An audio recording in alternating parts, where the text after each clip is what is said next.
stormy seas and lost souls. Who is it? She's dreamt of this before. It's coming. Is it? They say dreams are visions of our memories, thoughts and fears, as seen by our inner eye.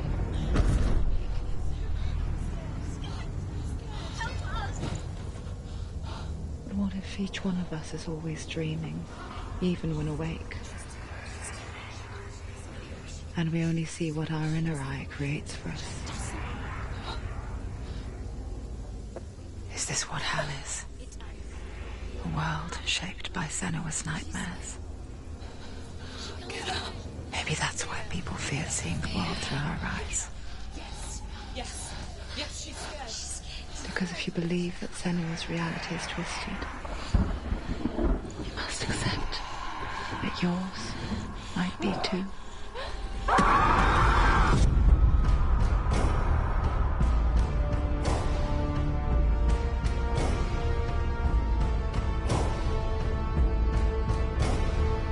Hellblade: Senua's Sacrifice is a video game about Senua, a Celtic warrior on a vision quest into Viking territory.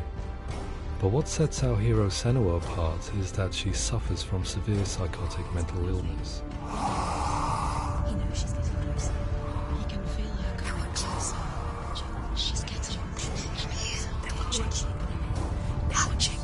The original idea for Hellblade was to create a classic hero's journey, a journey of suffering, but one where the fantasy world is not another planet or alternate universe, but a world that is constructed in Senua's mind.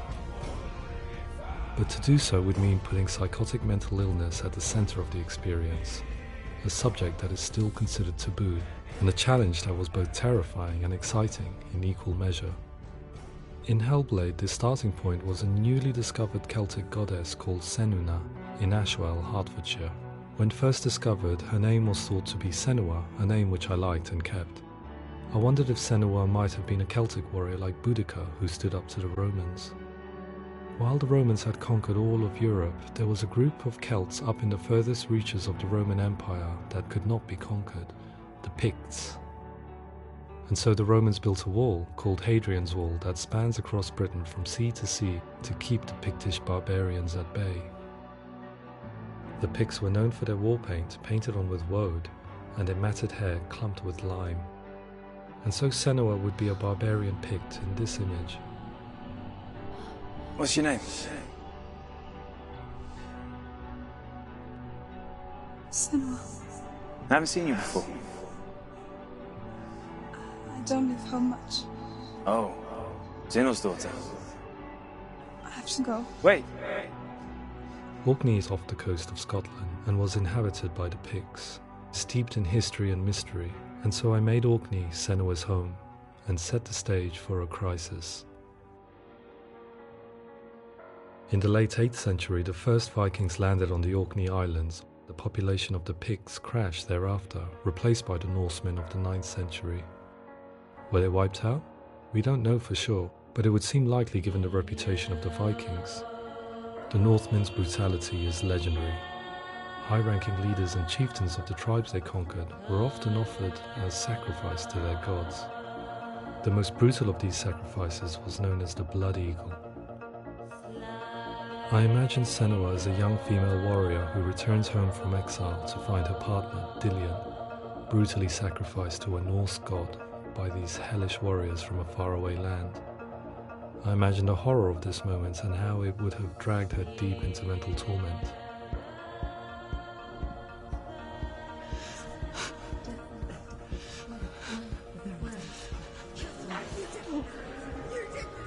No!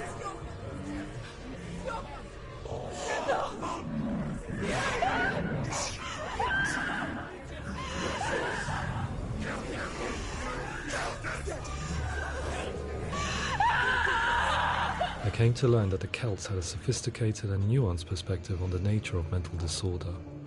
One term they used was gelt. A gelt is a man or woman who has been driven mad by a curse, battle trauma, or grief. The gelt would take to a life in the woods in search of penance, punishment, and purgation. And so Senua became a gelt, cursed by darkness, looking for redemption in the wilds. Another word the Celts used in reference to mental disorders was druth, meaning fool, or Liar. one who utters the words of God. They tell of the mad sinner who flees battle into exile and takes on a beastly nature, growing feathers on his body. The character called Druth in Hellblade is based on a little-known person called Findan, an 8th century Irish Celt who was captured and enslaved by the Vikings, but eventually escaped to Orkney where he became a monk.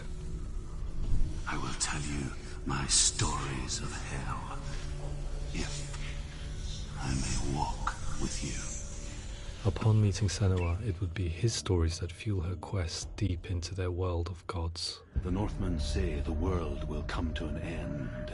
The sun will grow black, the earth will sink into the sea, the stars will disappear, fire and water will meet, flames will play against the sky, the heavens and earth and all the world will be burned, all the gods will be dead, and the warriors of Valhalla and people everywhere.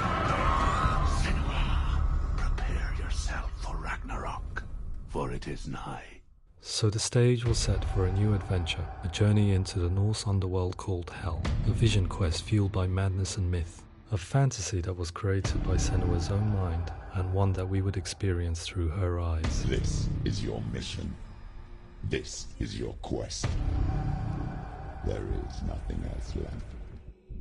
To make a game about a warrior with psychotic mental illness as its central theme was fraught with danger.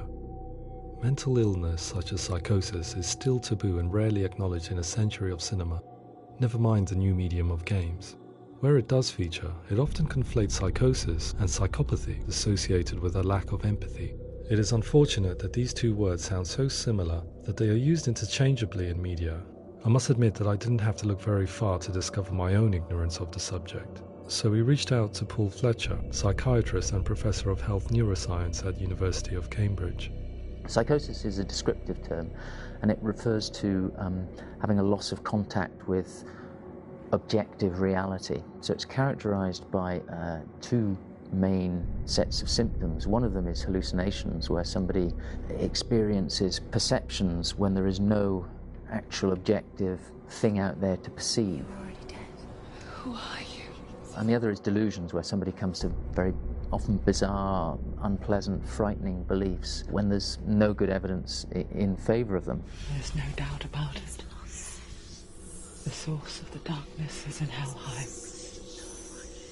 And the goddess Hela holds his soul there. We reached out to Welcome, a biomedical research charity that spends billions on research and awareness programs aimed at improving health. Mental health hasn't always been presented in the media in a way that is particularly helpful. It can be challenging to engage people with the subject matter, and there are a lot of preconceived ideas about mental health, and particularly schizophrenia and psychosis. So we hope our support allows the team to continue to collaborate with Paul Fletcher and with those who have experience of psychosis to create a game that provides a fresh perspective on the condition and allows audiences to engage with it in a way that just wouldn't be possible in any other medium. What started out as a brief consultation convinced me that we were only scratching the surface of an immensely deep and interesting subject that could enrich and change the very nature of the game. That's cool. Thanks so much for coming here. Pleasure. Thanks. It's really interesting for me, and I'd love to be involved. I think it's fascinating. Absolutely. Our understanding of psychosis is still very much a mystery, and ways of treating it are still primitive compared to physical illness. After all, it is easy to see the pain and suffering caused by physical diseases or physical trauma. It is not so easy to see the mental suffering and trauma of severe mental illness. But what if we could find a way to see it? Games are capable of drawing you in for hours on end, playing the role of a character who is different from you, experiencing their perspective, and actively involving you in a world that functions with a different set of rules.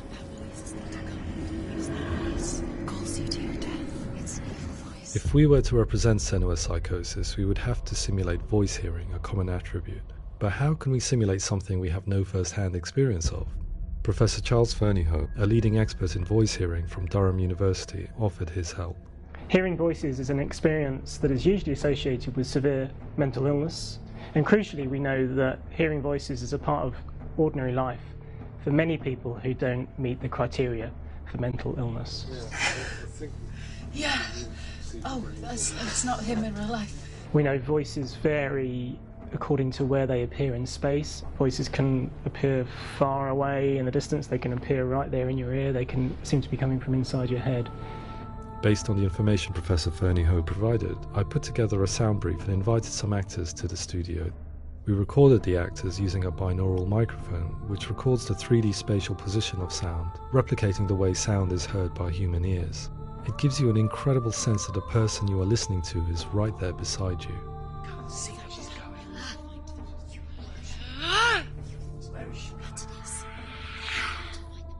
Rachel Waddingham from the Voice Collective came to our studio with 2 young voice hearers to speak to our team. We talked at length about their experiences and they listened to our tests, giving us feedback on how we could improve on it. Everyone hates her. She's cursed. It's very hard to represent what this experience is like, partly because it's such a personal, intense, emotional experience. It's testament to how Ninja Theorie have been listening to what the researchers are saying, but also, crucially, listening to the experts by experience. What they've come up with is so compelling. It's by far the best representation I've heard of what these experiences are like.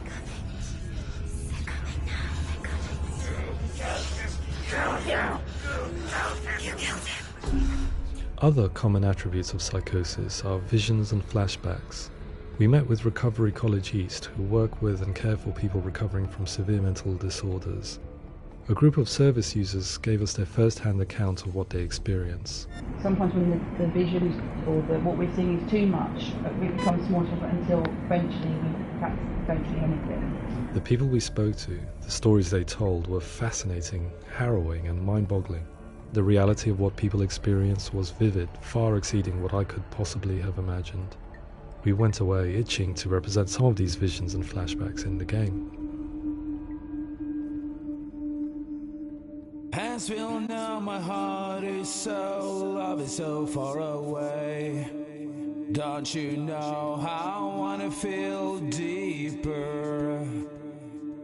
I could never know how you grow, all these days are killing me. Now I see deep in me insanity does unfold. I just wanna feel deeper, deeper. I just wanna feel deeper, deeper.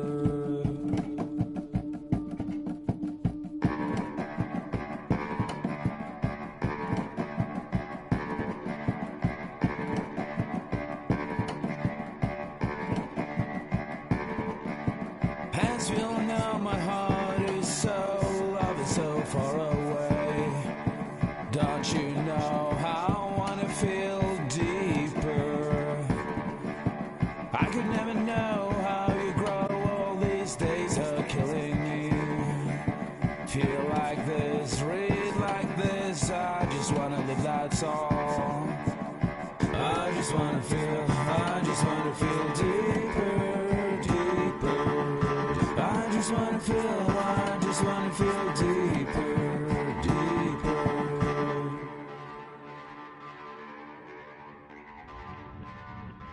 To refine our work, we continue to hold meetings with Recovery College East over the course of a year and a half, showing them what we had achieved so far and refining the in-game representations based on their feedback. With their help, flashbacks, visions and changes in perception were woven into the story and gameplay of Senua. The students that are involved in this project are incredibly excited about being involved. They have described the experience as being important because it values their lived experience and shows that despite what we have been through, all of that experience becomes valid, that actually it's something that we should all be talking about. The experiences described range from beautiful to frightening beyond comprehension. I heard of a girl who has to live with an angry voice screaming at her, slamming on her doors and walls 24 hours a day. I met someone who would often see hanging corpses in a room, so real that she would sometimes try to rescue them. The panic and fear that comes with such visions is entirely understandable, and it can be a living horror for some. Worthless, weak, pathetic. Go on, feel sorry for yourself, because there is no one left to do that for you. I was urged by one fellow that we should not shy away from showing this horror, and so I was perpetually torn in making Hellblade. Had we gone too far with our representations or not far enough? broken and lost. Just like your soul. Come on.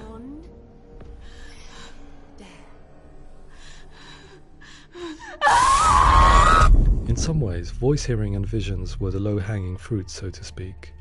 There's another aspect of psychosis that is much harder to explain, but one that I think video games are uniquely able to represent, which are often called delusions. People begin to see patterns in the world. They begin to link things that most people wouldn't link. Most of the things that we might think would be coincidence or, not worth commenting on. Nevertheless, that might have a particular salience or importance for them. One individual described how everyday words, sounds, colours and objects were steeped in meaning to him, forming a strange and sinister puzzle that he was determined to solve but could not quite get to the bottom of. It's not just brain dysfunction. It's not like the system shut down. It's actually an incredibly creative process. The person creates a world populated with voices and phantasms and terrors, and they're completely immersed in it. They believe in it. We often invite people into the studio to play the game. In one of our playtests, they played through much of the game, making associations between runes, secret messages, and the threat of darkness that stalked them. There are many things that happen in the world of Hellblade that make perfect sense within the context of Senua's mind. The dark rot that's killing her slowly from within, the secret runes of the gods that block her path to Helheim, and strange associations that exist in the game to confuse you. To complete Senua's quest, you have to internalize and accept the logic and meaning behind these things to progress. Afterwards they said that they didn't see much evidence of mental illness in the game. People with delusions of all sorts would argue the same thing, that they are not aware of their experience being abnormal in any way. I need this sword. It's important. Representing perception changes and thinking patterns within Hellblade gives us a set of symptoms common in psychosis. But people with lived experience were keen to emphasize another point, that it is wrong to define a person by their symptoms. Quite often, the illness comes not from the symptoms, but from the stigma, isolation and mistreatment that comes about from the rest of society. They say that I'm cursed. What if they're right? I needed someone to portray Senua, someone who could believably internalize her suffering.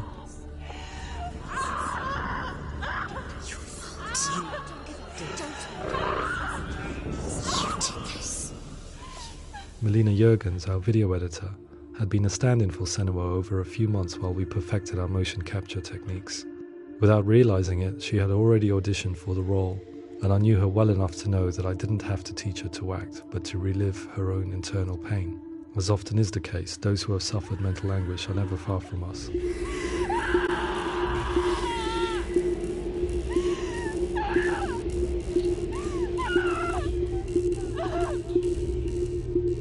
My hope is that by creating a compelling and aspirational character in Senua who feels very much real, albeit in a fantasy setting, we can provide a lens into her reality, a different one to yours, and this is where storytelling comes into play. I imagined her life based on common threads in real people's lives. She was always prone to psychosis as a child.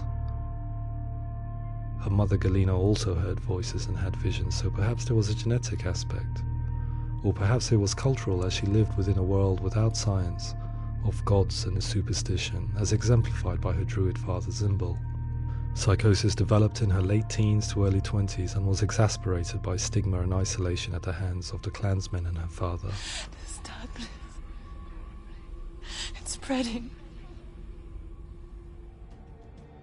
The trauma of seeing her lover Dillian sacrificed tips her over the edge, making her remodel her reality around a concept that connects everything: the darkness.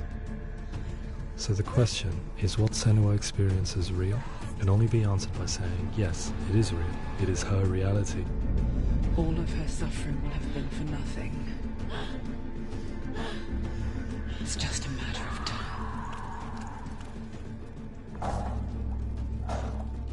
Towards the end of the project, service users and professionals that had collaborated with us were invited to see the near-final game. It was a chance to see if the game had reflected their views or if it had misrepresented them. For me, being involved in especially developing Senua's character has been really important, and being able to bring in my perspective and what I see and what I hear, and having that built into the game has been a real privilege. It's gritty and it's meaty, and there are some tough subjects in there that are being tackled with honesty.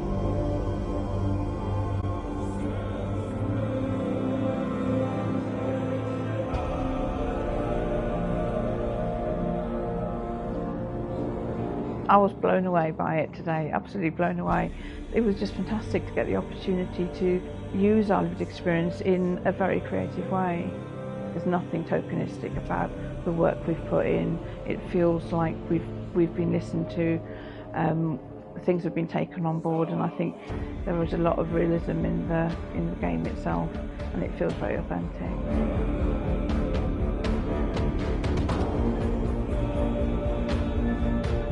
Hellblade will give people a good experience of what it's like to hear voices and have those experiences. I'm glad that the guys at Ninja Theorie kind of asked us to come along and help them build an experience that's positive when it comes out, and get myself a copy and have a go.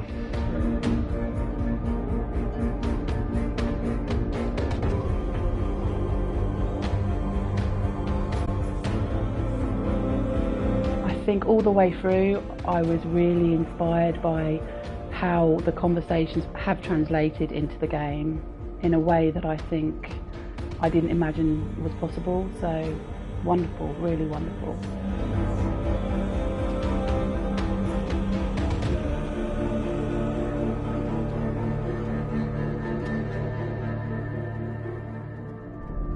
I really hope that others will follow the lead they've set and use the power of something like a video game to change people's perceptions, to increase understanding, and ultimately to make some of the stigma around voice hearing and other experiences go away.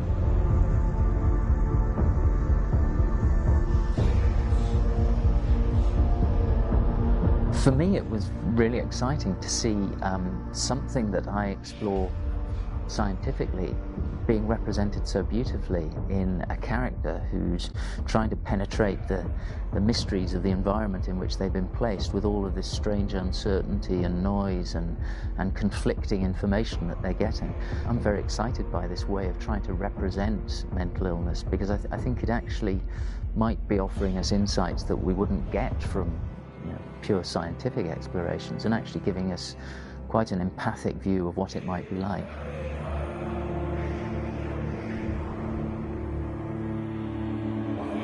Mental illness has been with us for as long as we have been on this planet, but why?